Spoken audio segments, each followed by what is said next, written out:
Devian semakin dekat, Zoya berbalik cepat dan mengarahkan belati itu tepat ke lehernya. Namun pada saat yang sama sebuah pistol telah lebih dulu terarah ke dahinya.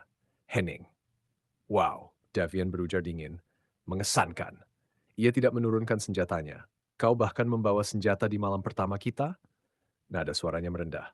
Sangat mengesankan, Nyonya Zoya Devian Alexandra. Zoya menggenggam belatinya kuat-kuat meski tangannya gemetar. Aku tidak akan membiarkanmu menyentuhku. Gertaknya dengan amarah membara. Davian menatapnya lama, lalu perlahan menurunkan pistolnya, dan dalam satu gerakan cepat menepis tangan Zoya. Belati itu terlempar ke lantai, udara terasa mencekik. Zoya menatapnya dengan kebencian dan ketakutan yang bercampur. Ia tahu, dalam posisi ini perlawanan bukanlah pilihan. Davian tersenyum sinis. Aku memberimu kesempatan hidup sebagai istriku, ucapnya dingin. Aku tidak akan menghabisimu di hari pertama kehidupan barumu. Duduk, perintahnya. Zoya diam. Duduk, ulangnya lebih tegas.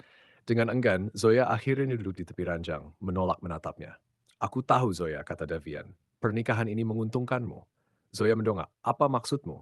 Davian mendekatkan wajahnya. Berhenti berpura-pura. Ia kembali berdiri tegak. Pernikahan ini juga menguntungkanku. Amarah Zoya kembali membara. Ia berdiri. Jadi semua ini hanya soal keuntungan? Tenanglah. Davian mendekat. Kau juga tahu apa yang kau cari di sini. Ia menutup jarak. Kau mencari sesuatu, bukan? Agen Zoya? Zoya menelan ludah. Aku menikahimu bukan karena cinta, lanjut Devian datar. Aku tahu, Zoya membentak. Kau hanya ingin mengendalikanku. Tepat sekali, Devian tersenyum tipis. Tapi bukan hanya itu. Ia berbalik. Dalam mansion ini hanya ada dua jalan keluar. Ia mengangkat dua jari. Keluar atas izinku, atau Devian mendekat ke telinga Zoya. Keluar dalam keadaan mati. Kalau begitu, bunuh saja aku, teriak Zoya. Devian mencemoohnya. Aku tidak akan menghabisimu hari ini. Ia tersenyum dingin. Bukankah lebih menyenangkan bermain dengan serangga daripada membunuhnya langsung? Zoya terdiam. Kini ia benar-benar tahu siapa pria yang ia nikahi. Devian Alexandra akan menjadi hambatan terbesar dalam misinya. Namun menangis tidak akan menyelesaikan apapun. Beristirahatlah, ucap Devian sebelum pergi. Selamat malam, istriku. Pintu tertutup. Zoya menjatuhkan diri ke ranjang. Air mata yang ia tahan akhirnya tumpah. Ia menatap bayangannya di cermin. Seorang perempuan yang terjebak dalam permainan berbahaya. Payah. Kenapa aku harus terjebak di sini? Gumamnya putus asa. Sementara Zoya berada di kamar, Devian kini berdiri di ruang kerjanya bersama Manu. Pria itu berdiri tegak di hadapan tangan kanannya, lihat ekspresinya tenang, terlalu tenang untuk ukuran seseorang yang baru saja menikah secara paksa.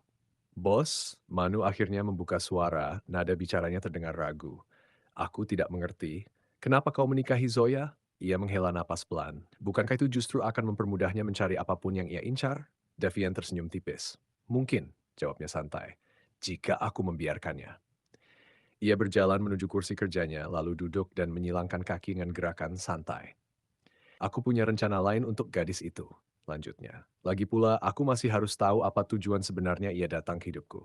Devian terdiam. Pandangannya tertuju pada sebuah foto di atas meja kerja. Kau sudah menyiapkan semuanya untuk besok? Tanyanya tanpa menoleh. Manu mengangguk. Sudah, bos. Bagus. Pagi hari tiba. Zoya keluar dari kamar dan menuruni tangga perlahan. Matanya menyapu sekeliling mansion mencari keberadaan Davian. Sejak ia bangun, pria itu tak terlihat. Kemana pria itu? Batinnya. Jika dia tidak di sini, ini kesempatan emas. Ia hendak melangkah lebih jauh ketika suara langkah kaki terdengar memasuki mansion. Zoya terhenti.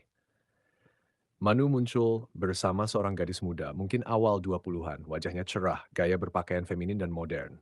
Alia Alexandra. Wow, Manu, ujar gadis itu kagum. Mansion ini tidak banyak berubah. Zoya terpaku menatapnya. Siapa gadis ini? Pandangan Alia kemudian tertuju pada Zoya. Manu, siapa wanita ini? Tanyanya ketus. Belum sempat Manu menjawab, suara Davian terdengar. Dia kakak iparmu, Alia. Davian masuk bersama seorang wanita paruh baya berwibawa, Victoria Alexandra ibunya. Zoya baru mengerti. Davian dan Manu ternyata pergi ke bandara menjemput ibu dan adiknya yang baru kembali dari London. Jadi, gadis ini kakak iparku? Alia menatap Zoya dari atas ke bawah sinis. Biasa saja, kenapa kakak menikahinya? Alia, tegur Victoria tegas, jaga bicaramu.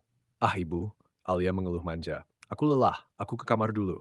Tentu Davian lembut. Zoya terkejut. Pria kejam itu memiliki sisi selembut itu. Alia pergi tanpa menoleh lagi pada Zoya. Siapa namanya? Bisik Victoria sambil menunjuk Zoya. Zoya, jawab Davian pelan. Victoria langsung mendekat. Tatapannya hangat, berbeda dari siapapun yang pernah Zoya temui. Ia memegang pipi Zoya lalu memeluknya erat. Zoya membeku, jantungnya berdebar. Kehangatan itu terasa asing, sesuatu yang tak pernah ia miliki sejak kecil. "Hai, Bibi," ucapnya gemetar. "Jangan panggil Bibi," kata Victoria lembut. "Panggil ibu. Kau menantuku, putriku juga." Zoya mengangguk kecil.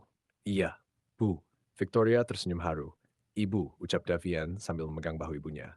"Ibu pasti lelah. Lebih baik istirahat. Manu sudah menyiapkan semuanya." Sebelum pergi, Victoria menoleh pada Zoya. "Datang ke kamar ibu nanti, sayang. Ibu ingin bicara." Zoya mengangguk.